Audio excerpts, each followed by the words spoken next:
In January 2010, the Isle of Wight Zoo made history when its first white lion, Casper, was introduced and laid his tracks down on the island ground. Since then, Casper has attracted much attention and popularity with the visitors.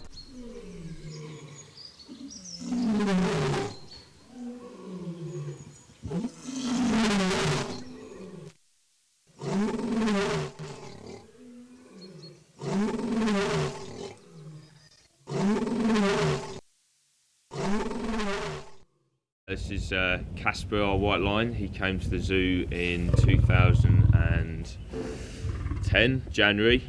He arrived in the middle of a snowstorm, so we thought it might be a bit chaotic, but actually turned out to be okay. He got here fine, safe, so he came into his new enclosure here, the big old pench enclosure that we originally made for a tiger. That tiger didn't like the amount of space he was given, so we gave this new enclosure to Casper. And he really quite enjoys it actually. It's got a nice big rock and he sits up there. So here at the Isle of Wight Zoo, we're a big cat sanctuary, and what that means is basically we take on a lot of cats that need a home, need a place to go, that don't really fit into other zoos. So we've got cats from circuses, cats from a case where their mothers haven't looked after them. We've got Casper here, who has been a bit too aggressive with his family group. The Isle of Wight Zoo is kind of divided into two parts. We've got the big cats, they're sort of here as a sanctuary, and then we have the lemurs as well. And most of the lemurs, they have come. Some of them have come here for reasons like the cats. They needed a home, but a lot of them are here for breeding purposes, and they are involved in European breeding programs. The white lion was first brought to the attention in 1970 by researcher Chris McBride in the Timbavati Reserve, South Africa. His discovery would result in white lions becoming a prized hunting trophy, leading to their forced removal from their natural habitat and their numbers being pushed near to extinction. But the Timbavati region is made up of very pale, dry, sandy riverbeds, very heavy, low, dense bushveld. Now that makes them almost invisible to the naked eye, and their hunting is prolific. Now again, originating from only that one place on earth, the Timbavati, it is not uncommon in this area to actually find white cubs being born within natural tawny prides. So it is just a biodiversity on its own. And I really think that, as I say, that does need protection. And by removing these animals, you are starting to completely unstructure this whole process. White lions are not classed as a separate subspecies. Despite a lack of scientific research, it is believed to be a recessive gene that determines their unique white coloration. Jason Turner, lion ecologist for the Global White Lion Protection Trust, has already begun DNA screening to determine the genetic marker. In spite of research being conducted, the marker remains unknown. Now, white lions are not man-made, they are a natural occurrence in the wild, originating from only one place on earth, which is the Timbavati region of South Africa. Now, effectively, it's not albinism. You don't have pink eyes as you would in an albino rabbit or an albino mouse, but this is a form of leucism. Now, the easiest way for me to explain in human terms, to make it easier to understand how this process works, it's a form of recessive gene. Now, in human beings, humans also carry this. It's effectively a blonde-haired, blue-eyed human being. So effectively, Casper here does actually hold that similar gene. Approximately, there are only 500 white lions worldwide, all held in captivity. There is also a growing estimate of over 160 canned hunting enclosures still in existence in South Africa. All contain lions bred for the same purpose.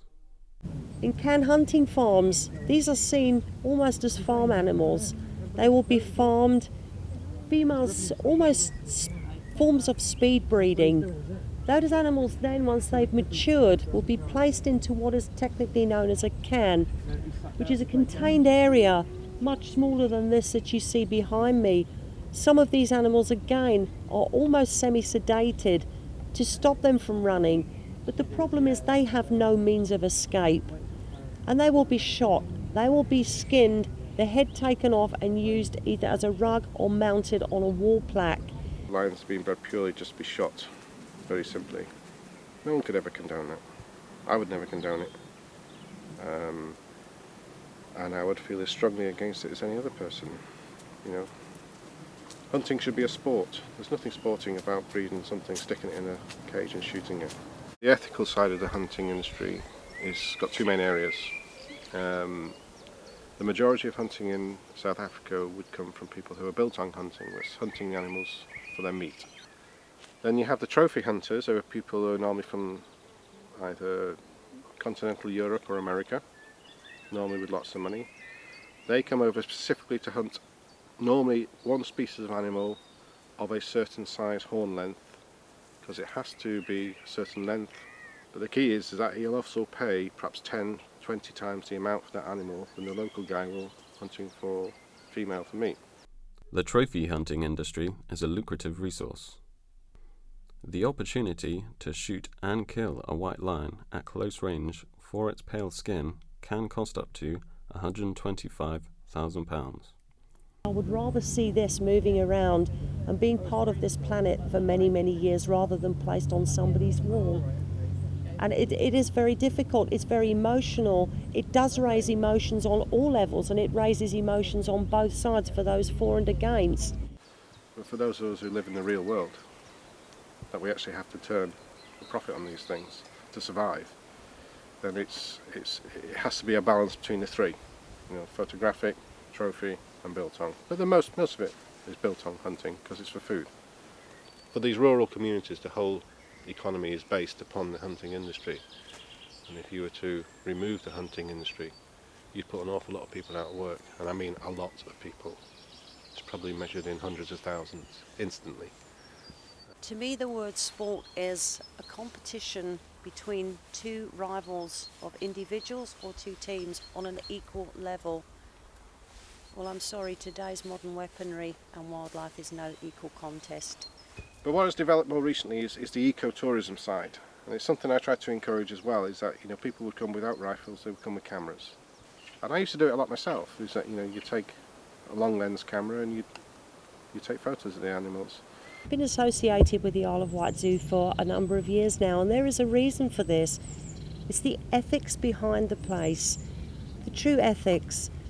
They really are first class here. The well-being of these animals is the most vital, important tool.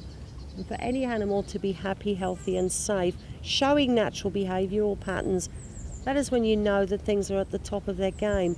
Now, not only do I teach photography here, but I'm a big believer in ethical wildlife photography, and I also teach overseas.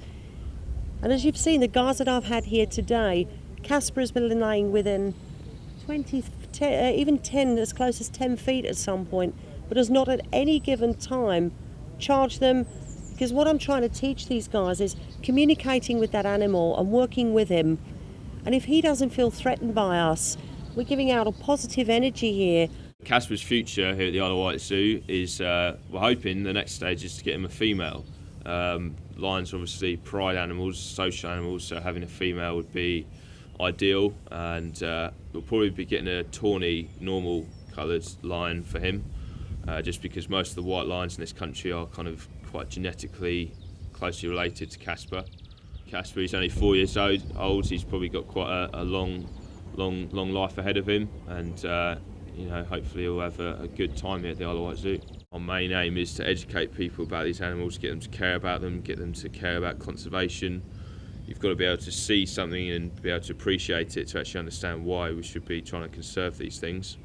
Half our job is to showcase the animals, half our job is just to really explain and educate what's going on in the wild, basically. So that's the role of the Isle of Wight Zoo. That sort of should be the role of most modern zoos today. The white lion is viewed as one of the most sacred animals on the African continent. And by helping to protect their numbers and ensure that these animals are not wiped from the face of the planet, we have to look at the levels that we're protecting them on. It is not just a one-dimensional project of saving an animal, but it also has that human element to it as well. Effectively, what we have to look at is being one of the most sacred animals. To many people, the spirit of the white lion is part of their culture, and I think really we have to respect that fact and respect other people's cultures.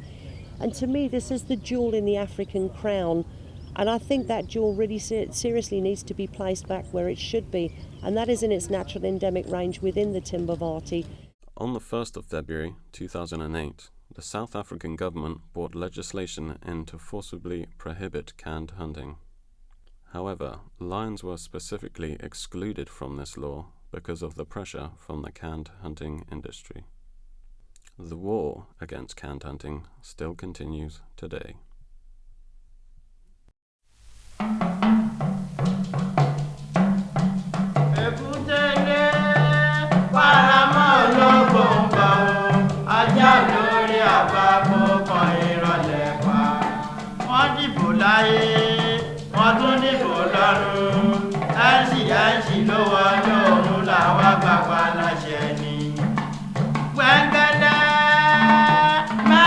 Adelabu, Adelabu,